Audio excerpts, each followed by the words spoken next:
Every house has a story, but some tales refuse to fade away. Some whispers echo long after the living have moved on. Welcome back to Mystic Nightmares, where shadows dance, whispers linger, and fear is ever present. Tonight, we bring you the harrowing true story of the basement shadow. The house stood for over a century, a wood-frame structure perched on a concrete block foundation, a place where the past clings, whispers echo, and shadows stretch longer than they should. The home's history is a patchwork of sorrow and silence.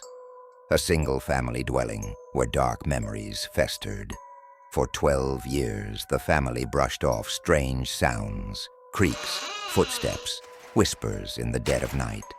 But some shadows were more than tricks of the light, and one fateful night, the darkness revealed its true nature.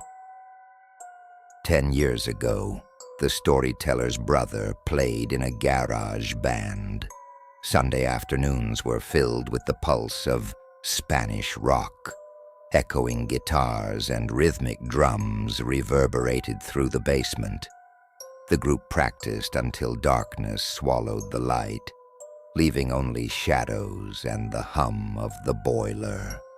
That autumn evening, the band wrapped up, loading gear and exchanging laughs. They filed out, unaware of the unseen eyes observing from the shadows. Realizing he'd left his food behind, the brother made his way back. The basement was cold and suffocating, the air heavy with dust and dread. Shadows stretched and bent, dancing just out of view. He reached for his container when movement caught his eye. A dark shape, humanoid yet unnatural, shifting at the edge of his vision. Panic surged. Growing up, he was taught that fear can be broken through prayer or rage. Fighting the dread, he cursed into the darkness, his voice trembling. Hey, fuck you. I don't have time for this shit. He turned and fled, slamming doors, flicking switches. Shadows chased him, whispering taunts in hushed voices. The final switch was by the front door. He reached it, heart hammering, sweat cold on his brow. The amber glow of the street lamp bled into the house. Shadows clawed at the edges. With a flick, darkness consumed the room. He bolted out the door, breathless, clutching his food container. He slid into the truck, relief flooding him. Laughter escaped his lips. Paranoia, that's all it was. Then a friend's voice shattered the calm. Wait, where's your brother? Isn't he coming with us? Confused, he glanced back. He went to work early. His car's gone. Silence fell. Then the friend whispered, So who was walking behind you just now? Fear gripped him as he looked back.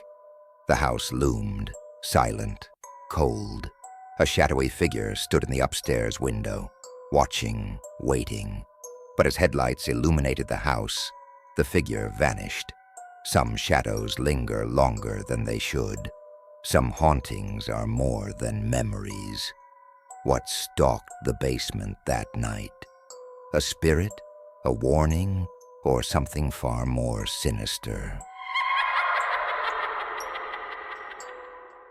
Edinburgh is a city known for its haunted past, but few places are as infamous as Greyfriars Kirkyard, a place where history and horror intertwine, a final resting place for the dead, and some say a playground for restless spirits.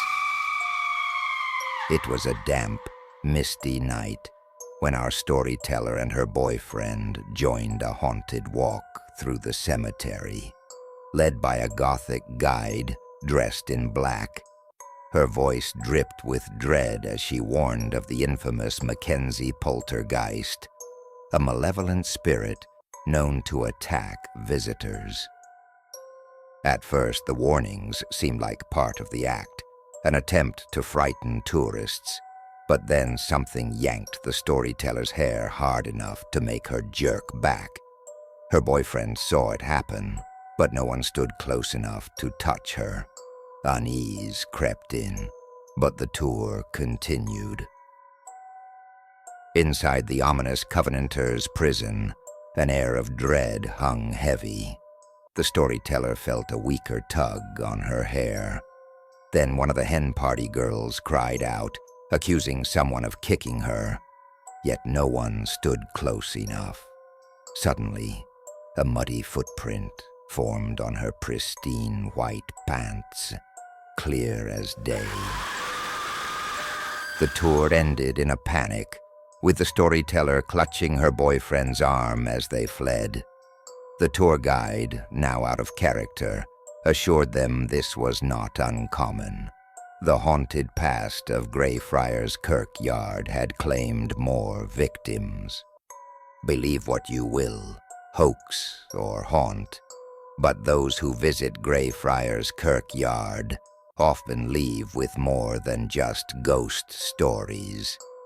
Sometimes, the dead don't stay silent. Would you dare to walk the graveyard at night? Let us know your thoughts in the comments. What do you believe it was?